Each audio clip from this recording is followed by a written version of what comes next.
দেশে কোরবানির জন্য প্রস্তুত 500 থেকে 700 কেজির শাহিওয়াল, 1100 থেকে 1250 কেজির বেলজিয়ান ব্লু, 1000 থেকে 1300 কেজি ওজনের ফ্রান্সের লিমোজিন জাতের গরুসহ নানা জাত।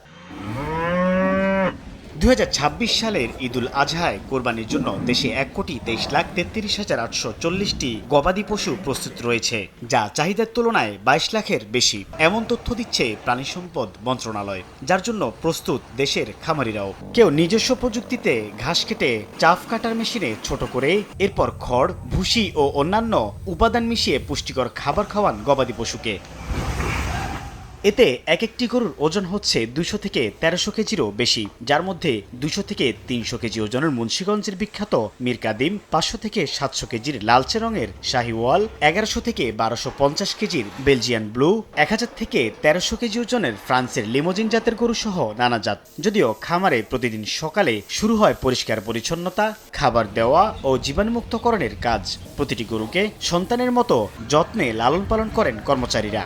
আমরা সকালবেলা 6টায় পরিষ্কার পরিচ্ছন্নতা করি, করার পরে গরুর খাবার 6:30টার ভিতর গরু খাবার দেওয়া শুরু করি। ছোট বাচ্চা যেভাবে লালন পালন করে আমরা এই গরুগুলো এইভাবে লালন পালন করে তুলি। খাবার, গোসল করানো, পরিষ্কার করানো, নিজের ফ্যামিলি থেকে বেশি মায়া লাগে গরুর প্রতি। এই মায়া যে একবার করছে সে আর থাকতে পারবে না। দেশের বিভিন্ন খামারে নিউট্রিশন এবং কাউ কমফোর্ট নিশ্চিত করতে কাজ করেন বিশেষজ্ঞ ভেটেরিনারি টিম। তাদের দাবি, ব্যবহার করা হয় না অস্বাভাবিক ওষুধ বা দ্রুত মোটাতাজাকরণের কোনো পদ্ধতি। কোয়ালিটিটা এনশিওর করার জন্য আমরা কোনো ধরনের অ্যাডাল্টারেশন, যেটা বললেন যে ঔষধ দিয়ে মোটাতাজাকরণ কিংবা আরও অনেক পন্থা আছে যেটা আমরা শুনে থাকি, এগুলি এখানে কল্পনাও করা যায় না।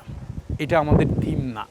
এদিকে 115 বিঘা নিয়ে মুন্সিগঞ্জের লৌহজংয়ে অবস্থিত ডাচ ডেইরি লিমিটেড, যেখানে সম্পূর্ণ প্রাকৃতিক খাদ্য ও সঠিক পরিচর্যার মাধ্যমেই প্রস্তুত করা হয় গরু। এই খামারে 200 থেকে 300 কেজি ওজনের গরু বিক্রি হচ্ছে প্রতি কেজি 550 টাকায়, আর 300 থেকে 400 কেজির দাম 580 টাকা কেজি। আমাদের ম্যাক্সিমাম যে গরুগুলো দেখতেছেন এখানে 60% হচ্ছে আমাদের নিজস্ব ব্রিডের, প্লাস হচ্ছে 40% যেগুলো আসলে কালেকশন করতে হয়।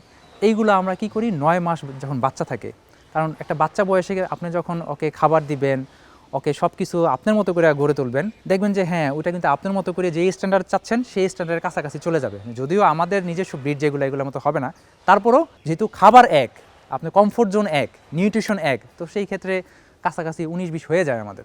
গরুকে 100% কমফোর্ট দিয়ে ওকে পুশ করি না যে তুমি তাড়াতাড়ি বড় হও, ও যা দিবে, যেটুকু খেয়ে বড় হবে অতটুকুই আমার জন্য এনাফ। খামার কর্তৃপক্ষ বলছেন, এখানে রয়েছে নিজস্ব স্লটার হাউস, যেখানে ক্রেতারা গরু কিনে সরাসরি মাংস নিতে পারেন। ডাচ ডেইরি লিমিটেড এই খামারটিতে আমরা এসে যেভাবে 200 কেজির গরু থেকে 1200 কেজির গরু পর্যন্ত দেখেছি, ঠিক একইভাবে খামারিরা বলছেন, যদি দেশে অবাধে যে সমস্ত গরু অনুপ্রবেশ করে বা চোরাকারবারিদের মাধ্যমে সেটি যদি কোনোভাবে ঠেকানো যায়, তাহলে লাভবান হবেন এখানকার খামারিরা, যার জন্য নজর দিতে হবে সরকারকে। তা না হলে ক্ষতির মুখে পড়বেন তারা। সাইফুল ইসলাম, সময় সংবাদ, লৌহজং, মুন্সিগঞ্জ।